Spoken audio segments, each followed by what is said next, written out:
मुंबई नाशिक महामार्गावर वाहतूक कोंडी झाली आहे। आसनगाव रेल्वे पुलाचं काम सुरू असल्याचा परिणाम या वाहतुकीवर होताना पाहायला मिळतोय।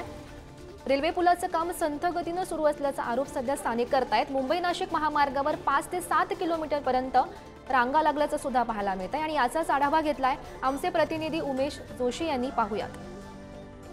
गेल्या आठवडाभरापासून मुंबई नाशिक महामार्गावर मोठ्या प्रमाणात वाहतूक कोंडी निर्माण झालेली आहे। आपण बघू शकतो माझ्या मागे या ठिकाणी आसनगाव रेल्वे ब्रिजचं काम गेल्या अनेक दिवसांपासून सुरू आहे। या कामाला पाहिजे तशी गती मिळत नसल्यामुळे संथ गतीने सुरू असलेल्या या कामामुळे एकेरी वाहतूक या ठिकाणाहून काढण्यात आलेली आहे। या एकेरी वाहतुकीत आपण बघू शकतो की मोठमोठे कंटेनर असतील, म्हणजे अवजड वाहतूक ज्याला म्हणतो, त्या अवजड वाहतुकीमुळे हा एकेरी रस्ता या पावसात फुटला। या ठिकाणी मोठ्या प्रमाणात खड्डे पडलेले आहेत। कंपनी व्यवस्थापनाकडनं हवी तशी मदत मिळत नाही।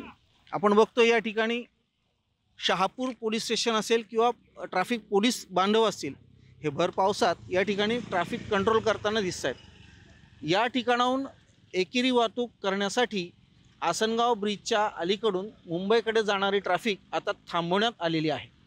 ठाणे जिल्ह्याचे जिल्हाधिकारी अशोक सिंघारे साहेब येऊन गेलेत। त्याही अगोदर भिवंडीचे खासदार बाळामामा म्हात्रे यांनी देखील या पुलाची पाहणी केली। नेते येतात, अधिकारी येतात, पाहणी करतात, पण ठोस उपाययोजना मात्र यावर दिसत नाही। भर पावसात पोलीस येथील खड्डे बुजवतात आणि ट्रॅफिक कंट्रोल करायचा प्रयत्न करतात, पण ठेकेदार या ठिकाणी कुठेही काम करताना दिसत नाही। लोकांचा हाच रोष आहे।